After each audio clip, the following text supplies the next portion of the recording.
KOBAMETAL-san, the last time you were featured in this magazine was just before Foxfest last May in the June 2024 issue.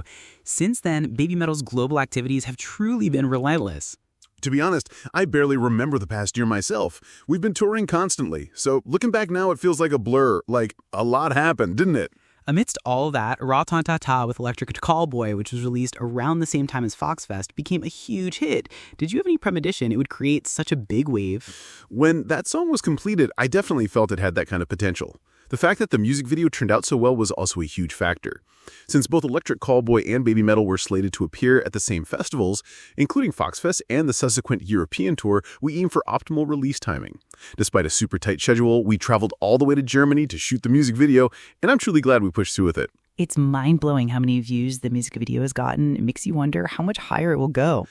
Given Electric Callboy's signature style as a band, we were confident from the outset that incorporating Babymetal's inherently funny and playful nature, along with plenty of corny yet super hyped parts, would make this collaboration an undeniable success. It certainly feels like a flawless production. Ah, that it should. We really grappled with our team regarding the arrangement and song structure right up until the day we shot the music video, constantly exchanging ideas and debating which approach would work better. So I'm quite proud of how refined the final product turned out. With this achievement in mind, one can't help but be impressed by the foresight in approaching Electric Callboy at that timing for their appearance at Foxfest and the collaboration with Babymetal. I'd say it was a natural consequence of seeking our next step. From the beginning, Babymetal has envisioned a map of the metal world with areas divided by musical style. As such, when we considered regions yet unexplored, the idea of creating something with four-on-the-floor beats and catchy yells and chants emerged. So about a year before the song was completed, we began making approaches on various occasions to move forward with the idea. I had no idea such a bullet was loaded when we last interviewed you. Haha, that's right. We've been preparing various things for this album quite a while in advance. And a recent topic of discussion is your contract with Capitol Records. You've even established an office in the U.S. as a base for your activities. Is this a move towards even greater global expansion than before? Indeed. We've always had an office in the U.S. for overseas tours, but this move definitely signifies a more serious focus on the international market. We utilize analytics tools to analyze data on how different countries react, and Babymetal has been actively expanding overseas into the Western market since around 2014, so it's been over 10 years now. That's right. As such, our main market has gradually shifted from just Japan to overseas as well, with a particular focus on expanding in the U.S. For instance, for most other Japanese artists, they're typically most popular in Japan, followed by Asia or America, but in Babymetal's case, it's different. Analytically, the U.S. is our #1 listener market, followed by Japan and Germany in second, followed by Mexico, and so on. With the data available to us, I always use a fishing analogy. When Babymetal goes on a world tour, we liken it to going out on a fishing expedition in a tuna ship. Once you're on one of those ships, you don't come back for 2 or 3 months, right? The data analysis tool I just mentioned is like a fish finder attached to that tuna ship, telling us where the fish are swimming and what kind of fish they are. Based on that, we plan our tours, thinking about what kind of tackle to use to catch those fish. So this naturally leads us to send the ship to regions where the fish finder is responding. Therefore, it's not so much about putting in extra effort for more serious international expansion as it is simply about going fishing.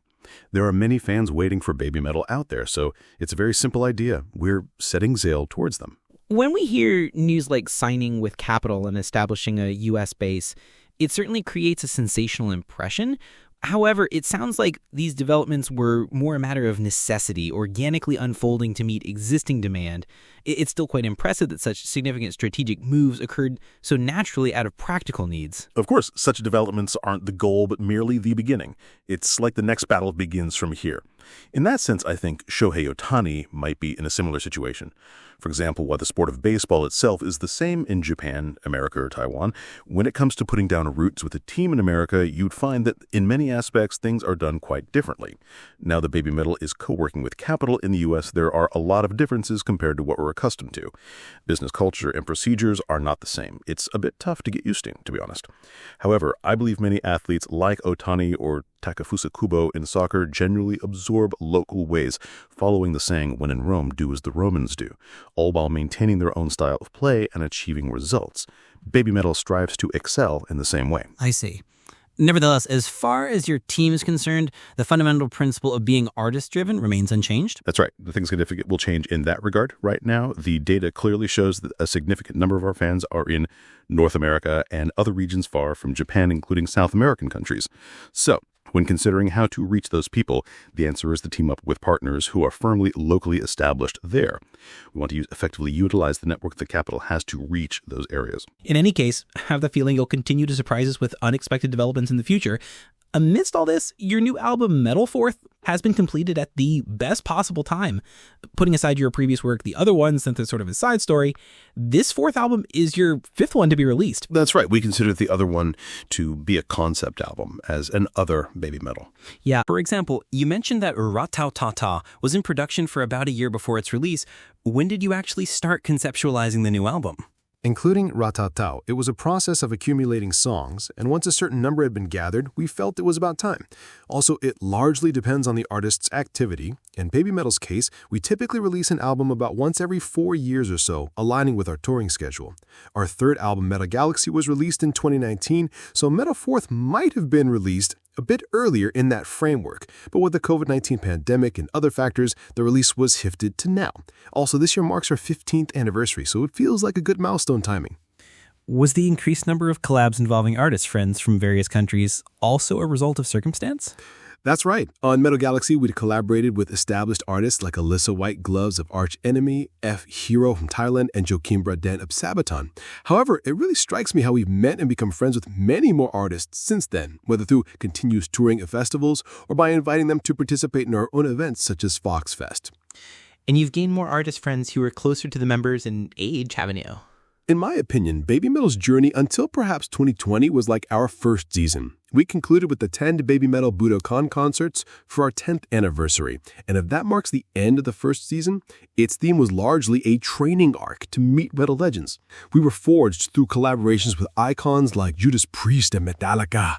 Now in our second season with the new lineup, Babymetal is now about taking over the foundation built by those legends and creating the future of metal. We're planning our activities, including tours, with this mission in mind. In that context, the question became, how to increase the number of peers or companions who are building this new scene alongside us, artists of the same generation. Through repeated tours and festival appearances, discussions among artists about collaborations came to fruition as a natural consequence of these interactions, leading to collabs piling up. I see. Metal Fourth feels like a showcase of multiple cutting-edge artists as Babymetal plays its role in introducing these kinds of artists to a wider audience. Right? Well, it's certainly an honor to hear you say that. Looking back, that includes groups like Bring Me the Horizon, Electric Callboy, and Polyphia, and more recently, Slaughter to Prevail, Bloodywood, Spirit Box, and Poppy 2. Indeed, many Japanese listeners likely discovered those artists' names and music through Babymetal. We started creating songs and preparing for Metal Fourth quite some time ago, but it's rather interesting. It feels like when Babymetal is releasing an album, all the artists that have been working hard alongside us suddenly gain significant momentum and prominence. Looking at festival lineups, the artists I just mentioned are in pretty strong positions. Electric Callboy, for example, is headlining European festivals this year. If you also consider the artists we haven't collaborated yet, it really feels like the scene is completely transformed over the last 2 or 3 years, with many exciting new artists emerging. Exactly. Yeah. I also think that featuring Spirit Box at this timing fits perfectly, as if it were all perfectly planned. The other day, Spirit Box's vocalist Courtney LaPlante appeared on Megan Thee Stallion stage at Coachella, so we're seeing metal artists appear more and more often in fields outside of metal. In that sense, Babymetal has also collaborated with Lil Uzi Vert before and supported Lady Baka's tour in the past. While it's still rooted in the metal scene, we believe we share a commonality with artists who have the potential to go beyond genre framework. The artists we've collaborated with on this album are a strong lineup with great potential. From KOBAMETAL's perspective, is this modern style of metal, one that transcends genres and regenerates subgenres to create new forms, an ideal direction for the metal scene? Of course, I deeply love the metal scene created by the Elder Legends, and it's what I grew up with. For example, we're performing a dual headliner show with Sekim E2 this August. Sekim E2 is celebrating their 40th Earth debut anniversary, and Babymetal is celebrating our 15th anniversary since formation, so the timing aligns perfectly. I believe it's essential for all beings, whether human or demon, who carried the metal DNA to pass on the baton in this way. If the story was taking as E2 represents the vertical axis of inheritance, then expanding the new scene I just talked about is the horizontal axis. By expanding horizontally, the metal scene's reach will significantly widen and be strengthened, creating various new opportunities. I really feel there's immense potential there. Now, let's talk about some of the album tracks. First, for From Ding to You, featuring Poppy, was it decided early on that it would be the opening number and a lead track? It was only after the full song list is ready that we decided on the order. Regarding this feature, was it because you felt an affinity between Poppy's character and Babymetal? That's right.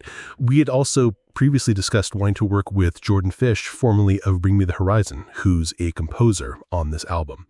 Kingslayer was a very important song for Babymetal, and this, while not a direct sequel per se, we had talked about creating something together that included a kind of response song from Babymetal.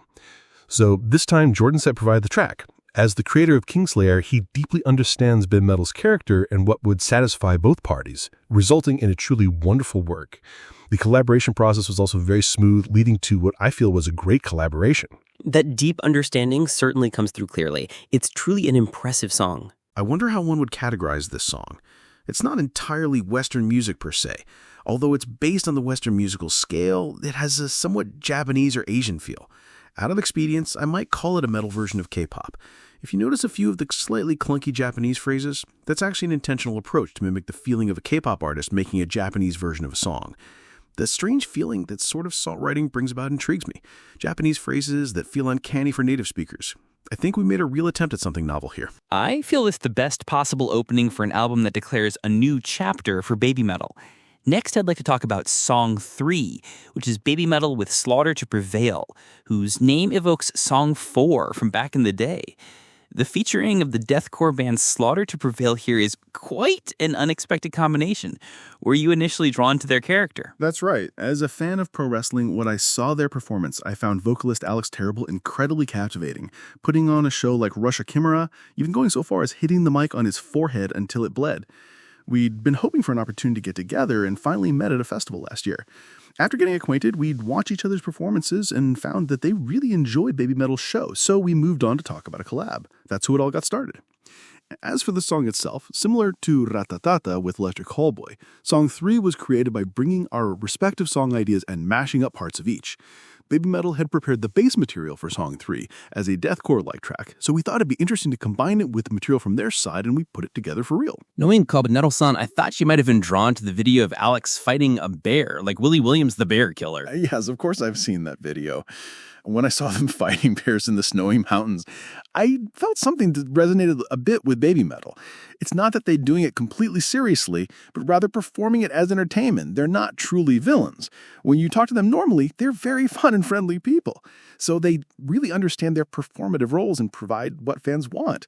They really feel like theatrical professionals that want to entertain their audience, and that comes across in their live performances too.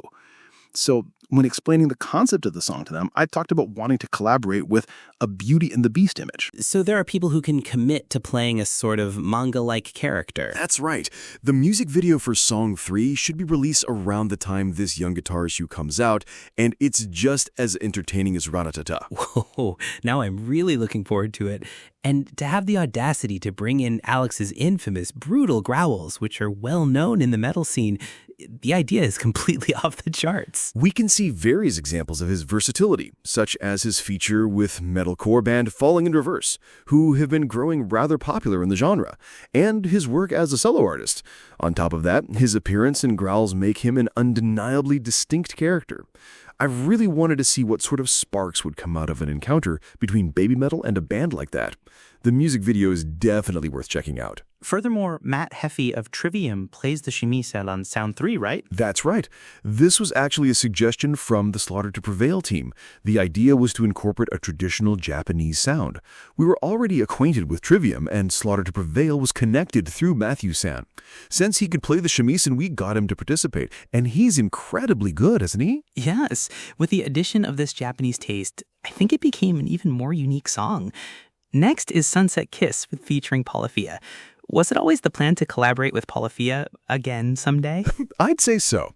Polyphia made an appearance at our Foxfest show, and even before that, we've had quite a few chances to meet up at festivals and had talked about doing something together again. This track might be perceived as a sequel to Brand New Day, but we ourselves refer to it as city pop metal. It has that wide range of attraction for the audience that's uniquely Babymetal. I don't think there are other artists that could collaborate with both Slaughter to Prevail and Polyphia. Each of them are on completely opposite sides of the spectrum, but as Babymetal, we have the ability to balance and make both work. That's what we aimed for as we built up each song. In Babymetal's case, anything goes, but I do think it's all built on a precise balance. And regarding Polyphia, as young guitar readers probably know, they are incredibly technical, yet also very emotional. They're two guitarists who truly sing with their guitars, like vocalists. So as Sue Metal also mentioned in another interview, the instrumental lens came first and the vocals were added later. So I directed her to try tailoring her vocals to interweave it into the guitar phrases. The song started as a track with a more square feeling, but once Polyphia's guitar parts came in, it shifted to a more horizontal, swinging groove. Accordingly, we made a slight adjustment to the vocal approach to go along with the shift. Originally, it was intended to be a bit more vertical, inspired by imagery from the J-pop style of the Globe and TK era, but adding their guitar parts inevitably shifted the song. The unique phrasing and sense of breathing, instantly recognizable as their style of guitar playing, just flows out naturally, doesn't it? Yes, it's very distinctive. There are other artists who play in a similar crunchy sound with technical and stylish guitar phrases, aren't there? But Polyphia has a unique flavor to the sound. Even when playing similar phrases to other artists, you can really feel that it's somehow different and very Polyphia. Was Sunset Kiss originally conceived with their participation in mind? It was. However, there was a foundational demo even before Polyphia's participation was confirmed, and the process was to create phrases with them in mind, thinking this might be good if Polyphia played it. Did Babymetal have any specific requests for them? Maybe some more guitar solos. In the initial demo states, the guitar solo ended quite abruptly, but since we had Polyphia, I wanted to extend it a bit more, so we had them linked in the phrases. Also, we would provide demos with guitar phrases, but there were parts where they made their own judgments, like changing the chord progression with their unique flavor. The guitar solo truly felt like a pure expression of talent, and Sue Metal's vocals make this a track we're looking forward to hearing live. Ah, yes. As for Sue Metal's vocals, we wanted to create a different approach compared to Brand New Day from before, and experimented using various references I'd prepared. Personally, I feel that she was able to successfully unlock more vocal skill.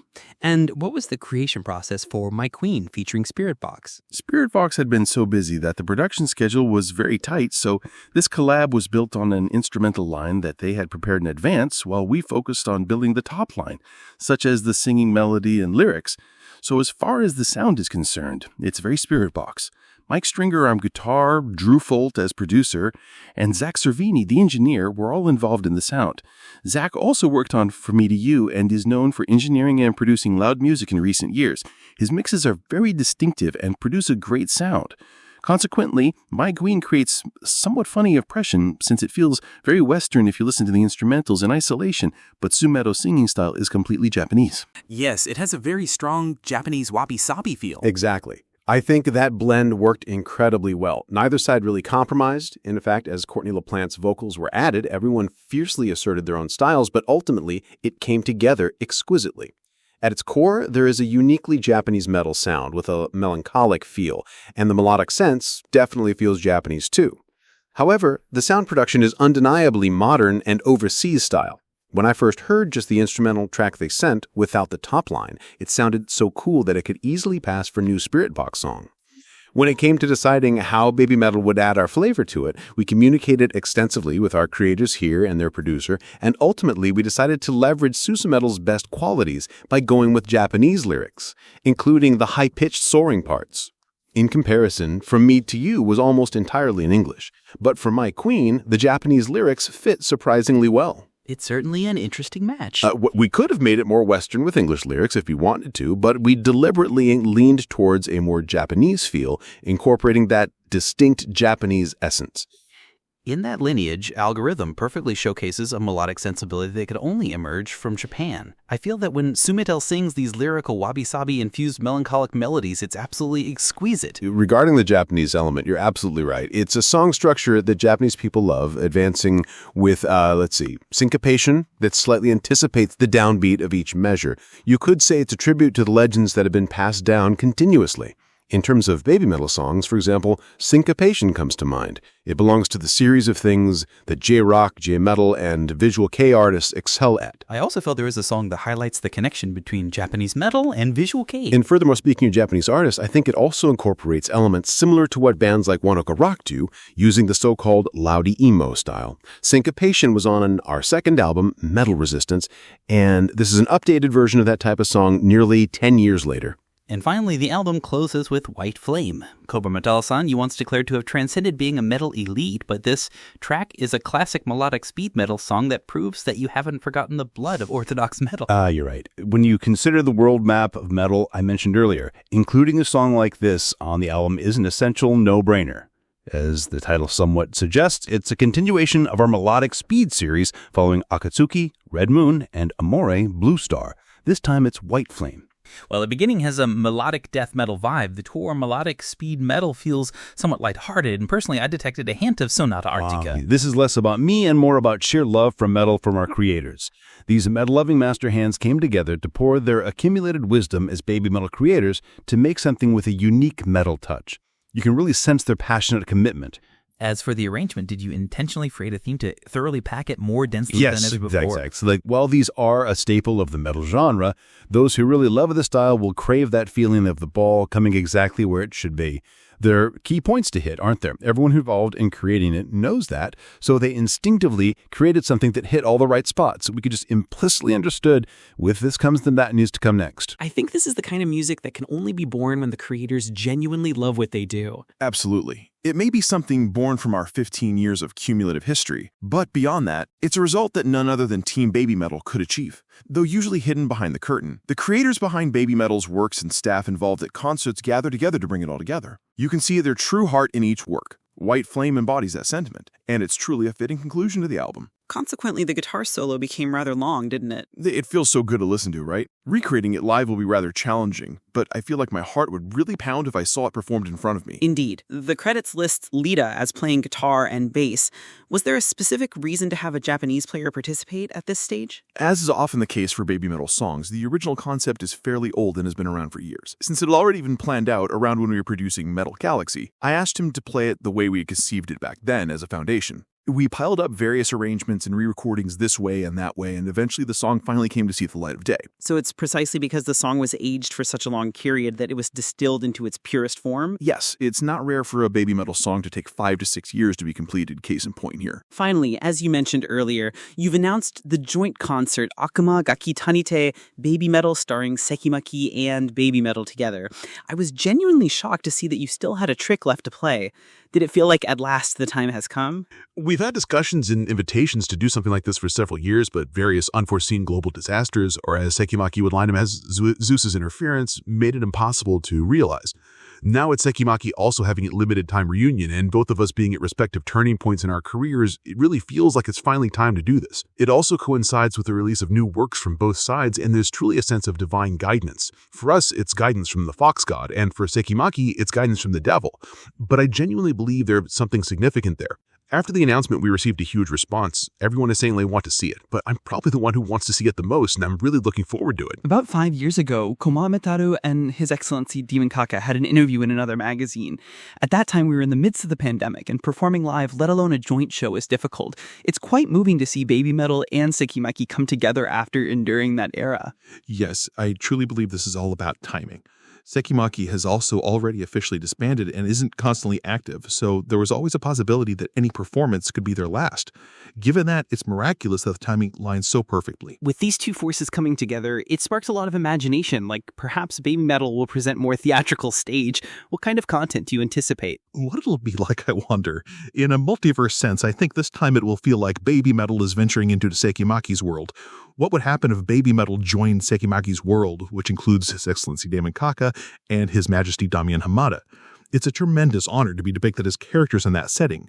While Babymetal has our own story, this time we feel more like guest performance in Sekimaki's story. I see. With one surprise after another, we hardly have time to settle down, but I'm looking forward to your unpredictable future moves. Thank you. Ultimately, whether we ourselves enjoy it is incredibly important. The fans will likely pick up on the sense that we, the staff and artists, are having fun, and that's the most ideal scenario. We want to continually pursue how much we can enjoy ourselves.